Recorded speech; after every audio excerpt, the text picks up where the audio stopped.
Ang Barangay ng Ginebra ay ang undisputed largest fanbase sa PBA. Sila ang sixth man ng Ginebra mapa sa labas o sa loob ng court. Isang sigawan o chant ng Ginebra ay sapat na para mabigyan ng enerhiya at moral boost ang mga players sa loob.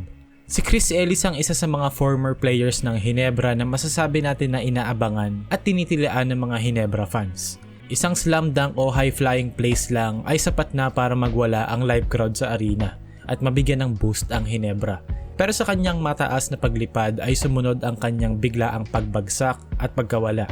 Kaya sa video na to, samahan niyo akong balikan natin ang rise and fall ni Chris Ellis at kung ano pa ang mga what ifs at mga lessons na pwede nating makuha sa kanyang kwento.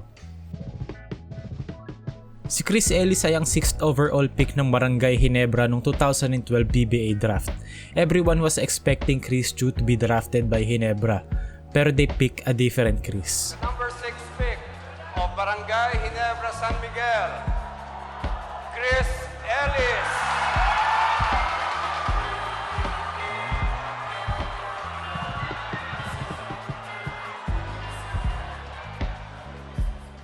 Chris Ellis was a 6'4" wing with insane athleticism and intriguing potential.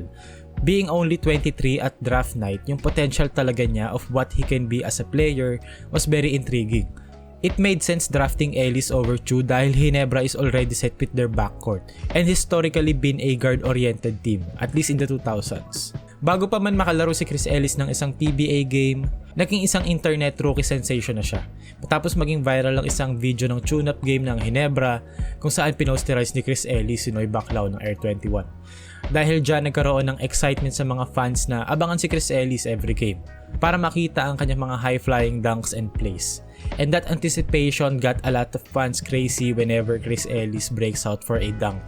And malaking bagay yon as plays like that are a huge momentum boosters para sa mga teams. But not only Ellis brings energy on that end.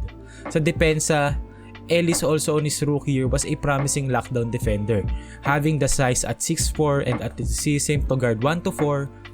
With experience, Ellis is bound to be an elite defender in the PBA. Pero the downside was his shooting.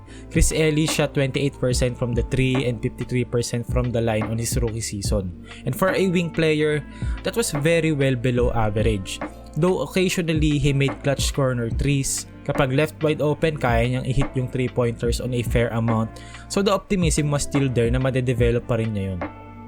If you mention Chris Ellis, ang common words na madidinig mo from others ay puro dunk lang yan, puro forma para mag-i-scuba diving. Overrated naman yan eh, di ba? You get what I mean. Pero the thing about Chris Ellis kasi is yung majority ng contribution niya doesn't show up on the stat sheet. So you wouldn't know unless you watch Ginebra games on a regular basis, which most of his naysayers don't. Pero the most underrated part of his game is yung depensa niya. Ellis on his prime was an elite defender. From 1-4 kaya niya mag-matchup. If you look at the stats, yung stocks niya ay pwede na, at most. Pero Ellis kasi was a disciplined defender. Hindi siya sumusundot, hindi siya talon ng talon, at hindi siya nananaga. The way he defends is he uses his athleticism and lateral quickness to stay in front of his man and put a hand up and put a contest. That's very simple pero difficult to do. And I'll say this again, na this stuff doesn't get recorded on the stat sheet. These are very important intangibles for a successful basketball team. The thing about Ellis kasi is yung dunks niya ay sobrang highly anticipated and highly received. Pero yung mga intangibles niya, it seemed like we took them for granted. Chris Ellis was Scotty before Scotty. Yung isang laro na nasabi ko na baka ito na yun was Game 5 of 2014 Philippine Cup against San Miguel. Chris Ellis dropped 20 points and a clutch mid-range pull-up, but fell short because of a James Yap clutch 3-pointer. That game, he showed flashes of what he could become. He attacked the basket relentlessly and played spectacular defense against James Yap. Pero what I really like is yung mid-range game niya dito. And I believe na if kung hindi niya madedevelop yung 3-point shot niya, having a solid pull-up Jay would raise his ceiling a lot. After having a solid rookie season, alongside Chris Ellis was his wing tandem Mac Barakael. Barangay lacked the athleticism Chris Ellis had, pero Barangay was a consistent 3-point shooter unlike Chris Ellis. So simula nung 2013 to 14 season, from Ellis being the wonder boy of Ginebra, naging situational yung rotations, and with Barangay being able to shoot better, mas madalas nagko-close ng laro si Barangay as Slaughter also needed space to operate inside. Idagdag mo pa na most import-laden conferences, teams are looking for takeover guys, and having the Twin Towers, it's necessary for Ginebra na kumuha ng 3-4 type of import. It was also obvious and logical to maximize the Twin Towers. And even hiring Coach Jeff Carriazo to run triangle offense really was the sign na era na to ng Twin Towers and no more run and gun Ginebra. Ang gagawin natin ay iset natin sa half court and feed the big guys. Yan ang game plan. And itong system na to specifically needed wing and guard shooters para gumana, and that led to the decrease of Chris Ellis minutes. Ginebra at that time kasi I believe na nasa experimentation era sila, and yung shuffle ng coaches parang mas nakagulo sa kanila as parang every conference iba yung identity and system. Samahan mo pa ng injuries for Chris Ellis, and with the rise of Barangay, Chris Ellis was missed pero he was easily forgotten.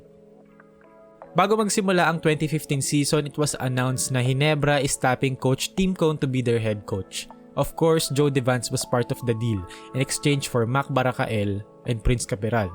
And also reports saying that even Coach Tim was later revealed na matagal na pala niyang target si Chris Ellis. And Chris Ellis being excited to play for Coach Tim, on an article he stated na personally inaral niya yung triangle offense and was hoping to be a Jordan on offense and Pippen on defense type of player. And wag nating ilagay out of context yung sinabi niya. All he meant was yung position niya sa court, which is dos tres, would put him into spots where he can operate in the wing ala Jordan. Hindi naman niya ibig sabihin na magiging Jordan siya.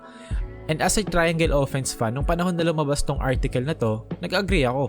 Kasi ganun talaga eh. Triangle offense is a positionless offense and it's all about spots and patterns. Pero playing for Coach Tim, it was soon became obvious na Chris Ellis was better as a defensive specialist, as yung shooting niya was still inconsistent that time. And being a defensive guy, you went from being a unique 6'4" wing with guard skills into a replaceable defensive player, which led Ellis into being traded to Blackwater. Pero Ellis only attended one practice and gone missing. Reports said na nagka-health problem si Chris na if true, I'm glad na healthy na siya. But after that trade, hindi na ulit nagparamdam si Ellis sa PBA. Yung latest sighting kay Chris Ellis ay sa TBL sa Thailand, kung saan nakakapaglaro na siya decently and I'm glad na nakakapag-basketball na ulit siya professionally. Career kasi ni Chris Ellis for me was a case of wrong place at the wrong time. Napunta siya sa team na walang direction, and shortly found their direction na hindi siya kasama sa plano and was always an afterthought. If ngayon madadraft si Ellis, being a 6'4" wing that can do everything decently, I'm certain na marireach niya yung potential niya and teams would look at him differently than what teams look at him noong 2012. Yung career niya was full of promise, pero he didn't even had the chance to deliver. He got minutes, pero the chance was never there. Looking at his D-League clips, Ellis was a confident scorer and even a good mid-range shooter. Pero sa Ginebra, he rarely did those things. Pero kapag ginagawa niya, it usually goes in and good things happen. He really had the potential to be a Jordan on offense and Pippen on defense type of player. But early in his career, never niyang nakuha yung opportunity to even do those things. Ellis was converted into a role player since day one. And nung time na ni Tim Cone sa Ginebra, it was too late for Ellis to reach his ceiling. Nagsimula yung career niya on draft night sa disappointment of fans expecting another Chris. And it felt like every season got that same vibe. The people expected more from Chris Ellis, but he never became that guy. Chris Ellis was the Chris that never was.